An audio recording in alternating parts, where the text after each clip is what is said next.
Thomas, with his weathered hands clutching a worn suitcase, stepped into his son's home. He was moving in. His son Mark smiled warmly.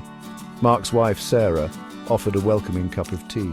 Their daughter Lily, a bright 8-year-old, peeked curiously at her grandfather from behind Sarah's legs. The house buzzed with a familiar warmth. Thomas, despite his anxieties about the disruption his arrival might bring, felt a sense of relief. He was home. Dinner that night was filled with laughter.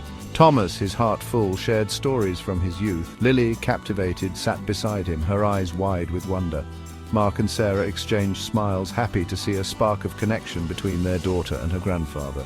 For a brief moment, the transition felt seamless, a harmonious blend of two generations. The future seemed full of promise. As weeks melted into months, the initial harmony began to fade. Thomas, his health declining, needed help with simple tasks. His forgetfulness became a source of frustration. Meals became tense. Mark, juggling work and his father's care, grew increasingly impatient. Sarah, burdened by the added household responsibilities, found her patience wearing thin. The once vibrant home felt strained, the air thick with unspoken resentments. One evening, during dinner, Thomas spilled his soup. The silence was deafening. Mark, with a sigh, cleaned the table. Sarah, her voice tight, suggested Thomas eat in the living room from now on. Lily, observing the exchange, felt a knot of sadness in her stomach. Her grandfather, once the center of her attention, seemed to have shrunk, his presence a burden rather than a blessing. The house, once filled with laughter, now echoed with unspoken apologies and a growing sense of isolation. Lily, clutching her favorite teddy bear, found her grandfather gazing out the living room window, a lonely silhouette against the setting sun. She climbed onto the sofa beside him. "Grandpa," she whispered, "why do you eat alone now?" Thomas, startled by her directness, hesitated.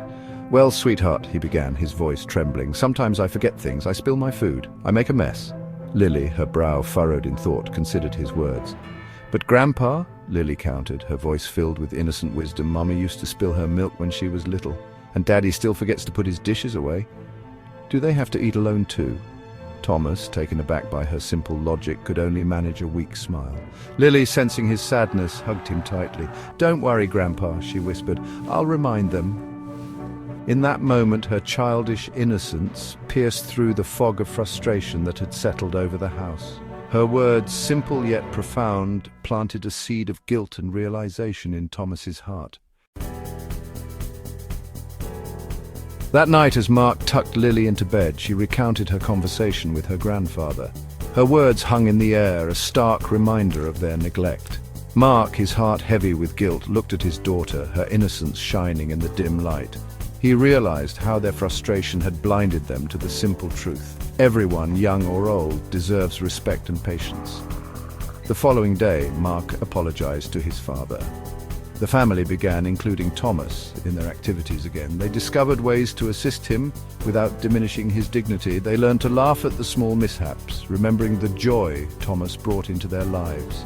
The house, once again, was filled with laughter and love.